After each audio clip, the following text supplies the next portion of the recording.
ગુજરાતના CG express ન્યૂઝમાં હું આકાંક્ષા આપ સૌનું સ્વાગત કરું છું. નજર કરીએ દેશ, દુનિયા અને રાજ્યની તમામ ખબરો ઉપર. લો પ્રેશર સિસ્ટમ સક્રિય થતા હવામાન વિભાગે 23 જૂન સુધી રાજ્યમાં ભારેથી અતિભારે વરસાદની આગાહી કરી છે.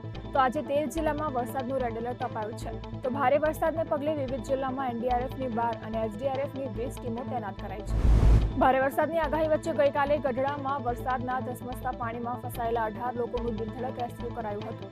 તો બોટાદની ભાદર નદી પર સ્થિત સુખભાદર ડેમ ઓવરફ્લો થતા 4 દરવાજા ખોલવામાં આવ્યા. પ્લેન ક્રેશ દુર્ઘટનાને 6 દિવસ વીતી ચૂક્યા છે, ત્યારે મંગળવાર રાત સુધીમાં અમદાવાદ સિવિલમાં 177 મૃતદેહોના ડીએનએ મેચ થતા 139 પરિવારને સ્વજનોના મૃતદેહ સોંપાયા હતા, જ્યારે અન્ય મૃતદેહ સોંપવાની પણ કામગીરી યથાવત છે. આ વર્ષે અમદાવાદમાં ભગવાન જગન્નાથની રથયાત્રા સાદગીપૂર્ણ રીતે નીકળી શકે છે.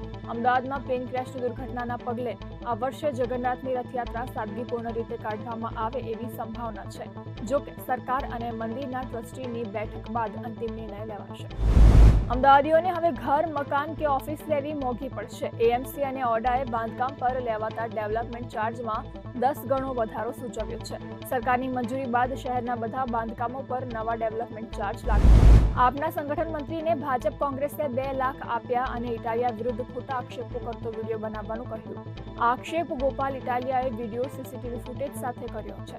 આ અંગે આમ આદમી પાર્ટી તરફથી ચૂંટણી અધિકારીને તપાસ કરવા લેખિત ફરિયાદ કરાઈ છે. ગુજરાતમાં ફરી એકવાર આઈએએસ અધિકારીની બદલીનો ગાંજીફો ચીફવામાં આવ્યો છે. Rajkot collector, Junagadh municipal commissioner સહિત 9 આઈએએસ અધિકારીની બદલી કરવામાં આવી છે, જ્યારે 4 આઈએએસને વધારાનો ચાર્જ સોંપવામાં આવ્યો છે. પહેલગામ હુમલાના બીજા દિવસે 24 એપ્રિલે ભારતે પાકિસ્તાન સાથે 65 વર્ષ જૂની સિંધુ જળ સંધિ સ્થગિત કરી દીધી હતી અને તેની અસર પાકિસ્તાનમાં દેખાઈ રહી છે. પાકિસ્તાનમાં ચિનાબ નદીના પાણીમાં 92% ઘટાડો થયો છે. ઇન્દોરમાં સારવાર દરમિયાન 2 કોવિડ દર્દીઓના મોત થયા છે. બંને દર્દીઓ ખરગોન અને રતલામ જિલ્લાના હતા.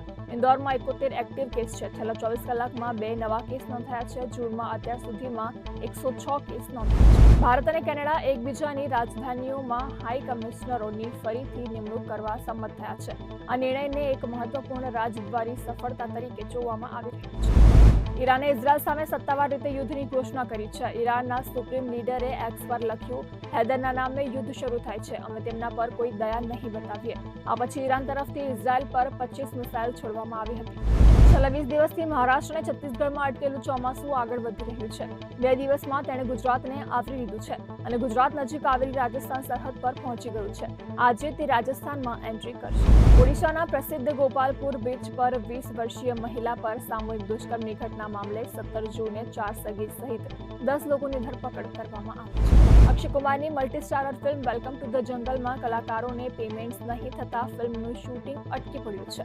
ફી નહીં મળવાથી એક્ટર્સો અને સ્ટાર્સ ફિલ્મમાંથી નીકળી ગયા છે. શાહરૂખ ખાનની કિંગના શૂટિંગ માટે વિદેશની એક વિશાળ જેલની સેટ મુંબઈના જ બાંદ્રા વિસ્તારના મહેબૂબ સ્ટુડિયો ખાતે ઉભો કરવામાં આવ્યો હતો. પાટક અને ગુજરાતના આજના સીજી એક્સપ્રેસ ન્યૂઝ. નવા સમાચારો અને વધુ અપડેટ માટે તમે જોડાયેલા રહો કનેક્ટ ગુજરાત સાથે. ત્યાં સુધી મને રજા આપશો.